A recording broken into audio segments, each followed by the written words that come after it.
At the end of classes, instructors will ask students to write advice to their future victims. It seems counterproductive. It's not exactly common for predators to help their prey survive through their digestive tract. But we're doing one anyway. We have some insight that may be helpful to you incoming masochists. While this may be a writing class, there are plenty of times where you shouldn't write. Don't write on the teacher's board, even if what you think you have to say is funny, because it's not. Do you ever want to get rid of half your points? Then write on the back. It doesn't matter if you just wrote the best piece of writing since To Kill a Mockingbird. If you write on the back, it never existed. And for the love of God, do not write on the back on the AP exam. They very clearly give you lined paper with backs, but if you write on it, you might as well kiss your chance of passing goodbye. Remember, it's all a trick.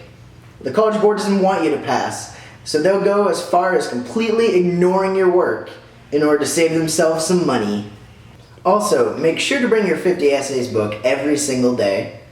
We'll only read about 8 of them, and we'll forget it existed for months at a time, but we swear it's really important.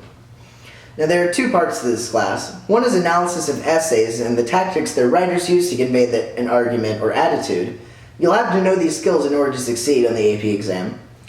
The other half is more literature for some reason. Here all we can say is that reading these books is completely useless. Many times the grades of those who read the book and of those who didn't are indistinguishable. Remember, SparkNotes is your friend. But if you are going to bother to read some of the books, we provided a short list of those books that you should read.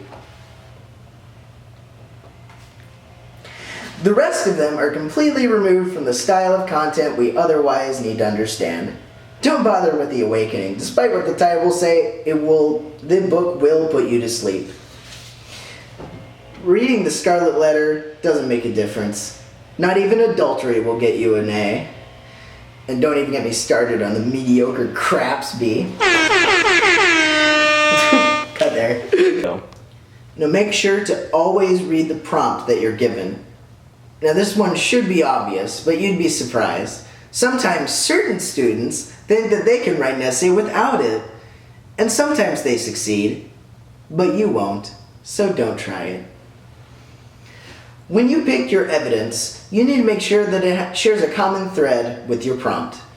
Make sure to pick stuff that actually reveals the writer's feelings and not just what sounds cool. Remember, you should be able to distinguish between just good writing and good writing.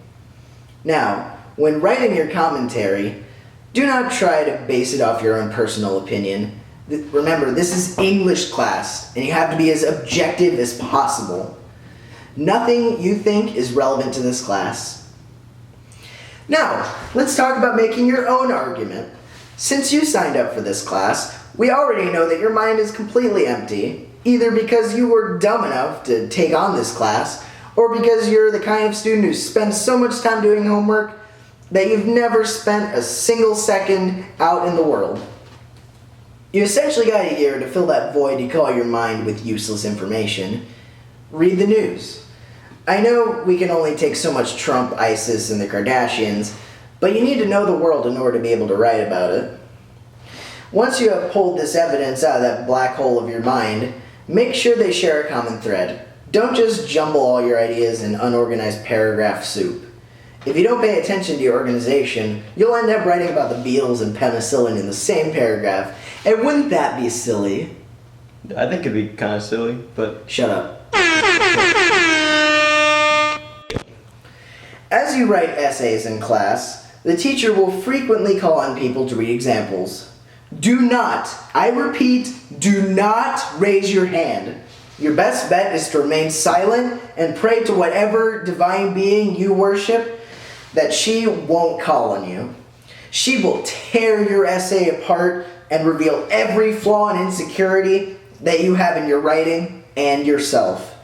Obviously, your precious little feelings won't be able to handle that, so just stay quiet and let your writing stay mediocre. Now, don't worry if this seems like a lot of information. The teachers will give you plenty of time to hone your skills so you can produce a quality essay. Surprise! It's time writing day, but first, text all your friends and make sure they know it's coming. It's not like you're competing for class rank or anything.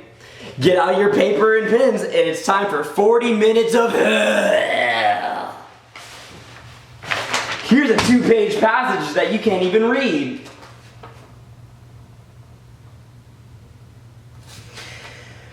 Well, that was certainly strange, but we made it through.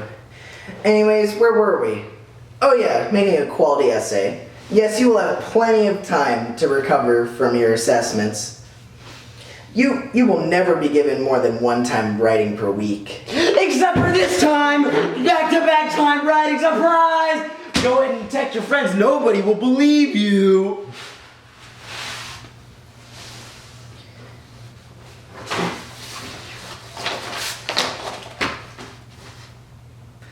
As a final point of advice, remember that the goal of this class is not to get you a good grade. The whole point of this is to get you a high grade on a test that may not even help you get college credit by building skills that you'll never use unless you decide to hole yourself in your basement and be a literary critic. And if that's the case, may God have mercy on your tiny soul. Is this the real life? Is this just fantasy? Caught in a landslide, no escape from reality. Open your eyes, look up to the skies and see. I'm just a poor boy, I need no sympathy because I